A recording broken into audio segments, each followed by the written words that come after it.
اعوذ باللہ من الشیطان الرجیم بسم اللہ الرحمن الرحیم قال رسول اللہ صلی اللہ علیہ وآلہ وسلم انا مدینۃ النبی محترم سامعین کرام زائرین مولانا حسین علیہ السلام،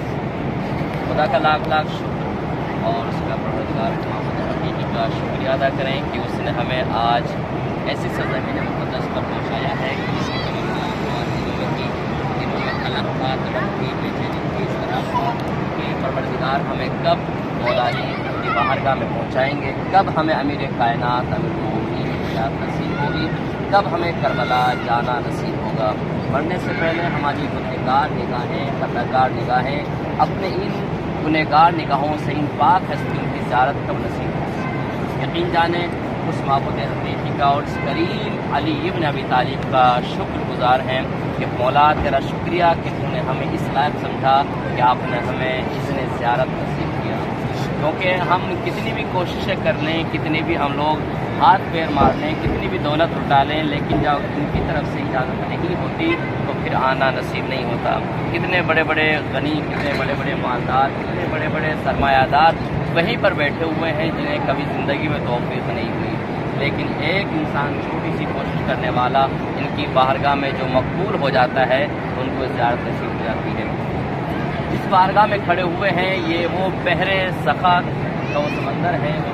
وہ عطاؤں کا سمندر ہے کہ جہاں پر انسان آئے تو یقین جانے یہاں سے خالی ہاتھ نہیں جاتا۔ ہمارے مانگنے میں تو کمی ہو سکتی ہے لیکن کہ عطا کرنے میں کمی نہیں ہو سکتی۔ بے شک بے شک، اس لیے کہ یہ کریم ابن کریم کا وہ در ہے کہ پوری زندگی آپ اٹھا کر دیکھیں علی کی کہ ان کے در پر جو بھی آیا، اپنا تو اپنا، اگر غیر بھی آیا، دشمن بھی آیا ہے تو اس کو خالی ہاتھ جانے جائے کہ ہم تو چاہنے والے ہیں، ہم تو ان کے نام پر اپنی زندگیاں لٹانے والے ہیں، ان کے پوری زندگی اپنے ان کے نام پر وقف کرنے والے ہیں، تو کیوں نہیں علی ہمیں یہاں سے عطا کریں گے۔ بصیرت کی نگاہوں سے اگر دیکھیں گے تو آدم سے لے کر خاتم تک تمام انبیاء آپ کو یہاں پر نظر آئیں گے، یہیں پر آپ کو نوح نظر آئیں گے، یہیں پر آپ کو ابراہیم نظر آئیں گے، یہیں پر آپ کو اگر آپ عقیدت کی نگاہوں سے دیکھیں گے تو سلمان بھی یہی ہیں، ابو ذر بھی یہی ہیں، مقداد بھی یہی ہیں۔ تو آج ہمیں بھی مولا نے وہ توفیق عطا کی ہے کہ ہم لوگ اس کی بارگاہ میں آئے ہیں، اس لیے کہ کسی نبی کو نبوت اس وقت تک نہیں دی گئی جب تک علی کی ولایت کا اقرار نہ کر لیا ہو۔ تو جب علی کی ولایت کے بغیر نبوت مکمل نہیں تو ہمارا ایمان بغیر علی کے کیسے مکمل ہو سکتا ہے۔ تو لہٰذا علی سے محبت یہ عقیدت لیتے ہوئے دل میں، یہ کہ مزاج بناتے ہوئے اپنے آپ کو مولا کی طرف قدم بڑھائیں کہ مولا ظاہراً ہمارے روحیں تو وہاں پر موجود تھی لیکن ظاہراً ہمارے جسم کل میدان غدیر میں نہیں تھے، لیکن آج ہمیں توفیق ہوئی ہے آپ کے ہاتھوں پر بیعت کرنے آئے ہیں۔ مولا ہماری بیعت کو قبول فرمائے۔ اکثر میں کہا کرتا ہوں کہ جو بھی ظاہر امام حسین علیہ السلام یا ظاہر کربلا یا نجف آتا ہے اور امام کی جالی پر ہاتھ رکھتا ہے تو جالی پہ ہاتھ نہیں رکھتا بلکہ وہ اپنے ہاتھ کو امام کے ہاتھوں پر دیتا ہے۔ جب ہمارا عقیدہ یہ ہے کہ امام زندہ ہے،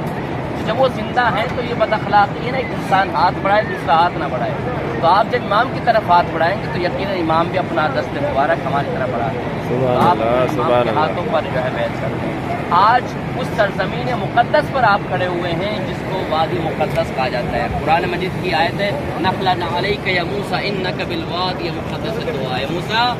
ذرا سنبھل کے چلو، اس وقت تم جو ہے وادی مقدس میں چل رہے ہو، اپنی جوتیوں کو اتار دو۔ پروردگار کون سی جگہ ہے؟ یہ سرزمین مقدس ہے، یہ وادی مقدس ہے، یہ سرزمین نجف اشرف ہے، یہ سید الاولیاء میرے کائنات کی بارگاہ ہے۔ سبحان اللہ۔ تو نجف وہ سرزمین ہے کہ جہاں موسیٰ جیسے نبی کو اللہ حکم دیتا ہے